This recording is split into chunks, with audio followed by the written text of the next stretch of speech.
guys, it's that Compulsive Gamer, and behind all the bitching we do about microtransactions and the prevalence of pay-to-win DLC, it is important to recognize that there are companies that also do this whole DLC thing right. Today I want to talk about the company Psyonix, I believe I'm pronouncing that right.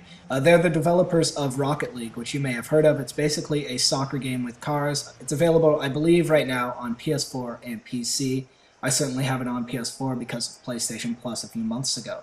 They announced that they are releasing DLC titled Mix, Match, and Mutate, and it will be absolutely free, and it will add all kinds of new game modes to the game. It'll change so that you can have a hockey mode, allow you to alter settings that have never been alterable before. Look at things like beach ball settings, ball size, gravity, max score, pinball, all kinds of options, all for free. This is really exciting to see from a company. But what really stood out to me was they had an AMA on Reddit, and the developers were there, and they had something to say about the state of the online gaming community when it comes to DLC. I'll let them talk. Here we go. So I'm reading this AMA, and one guy said, as long as any gameplay shifting updates are free, they can release as much cosmetic DLC as they want, and I'm a happy guy. And a guy from the development company named Eric responded this. This is our plan, yes. Game modes and maps that are gated behind DLC and disposable income for people are stupid, especially for multiplayer games that require people to play together. Why divide your community like that?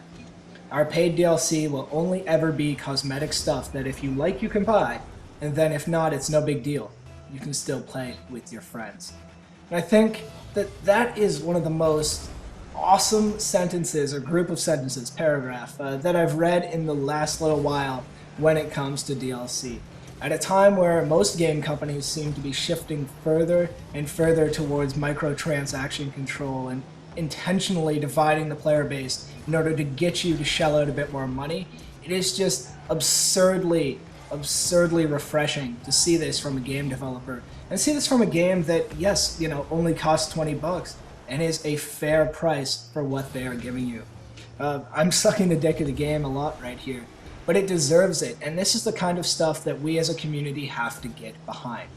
Look, it's one thing to say, like, hooray, they're doing this, and say, boo, EA, fuck you, Need for Speed. But it's a whole nother thing to actually support them in doing this, and this is one of the games that I wouldn't mind people actually spending money on the cosmetic DLC for, because it's been presented in such a way that it's fair, it's not game altering, and it's definitely the furthest thing ever from pay to win.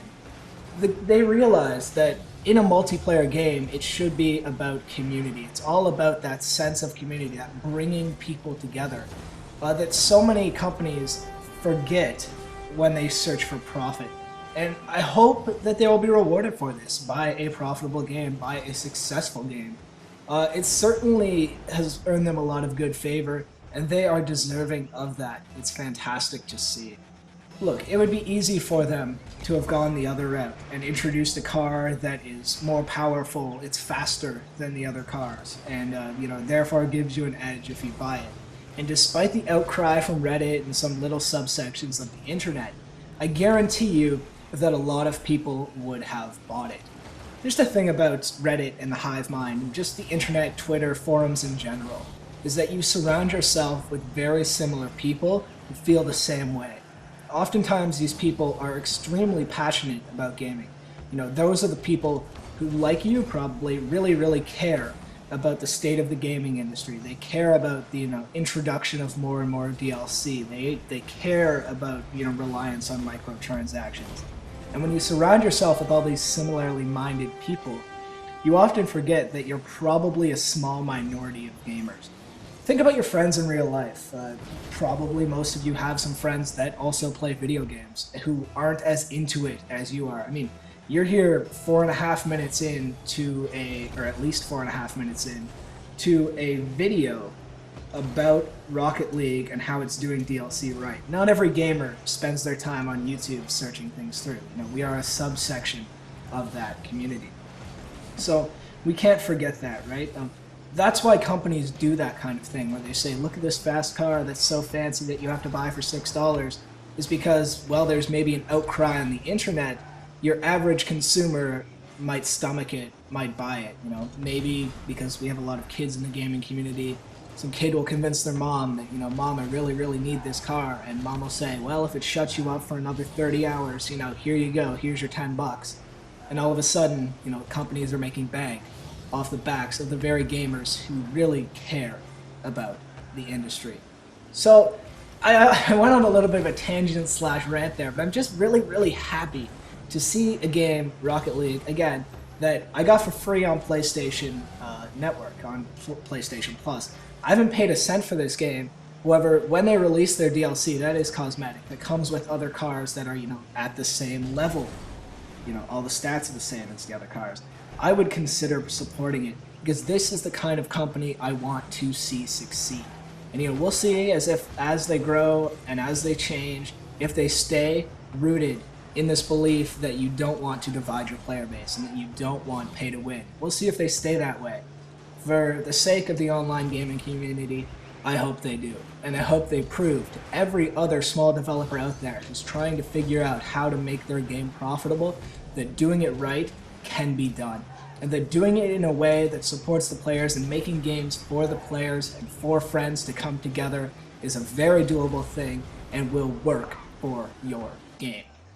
There's a reason other companies do it, and I'm so glad that the company behind Rocket League is not. I've linked the trailer for their new DLC in the description. Of course, I'm not making any money off this video, other than maybe a bit of ad revenue, maybe a few cents realistically, let's be honest. So I'm not being paid by Rocket League devs. I'm not, you know, trying to hype up their game because I have a personal vested interest in it. I'm trying to hype up the game because I believe that this is the kind of thing that we need to stand behind as a community and we need to work with in order to get the best future of gaming for everybody. I'm That Compulsive Gamer. I hope you enjoyed the video. A little bit of a rant there. I know, I like to go on tangents. Rocket League is doing DLC right. It's so nice to see. It's so refreshing. Hopefully I'll see you in the next video. If you're not subscribed, be sure to, especially if you've made it this far into the video. I hope I've earned that sub. And of course, have a great day.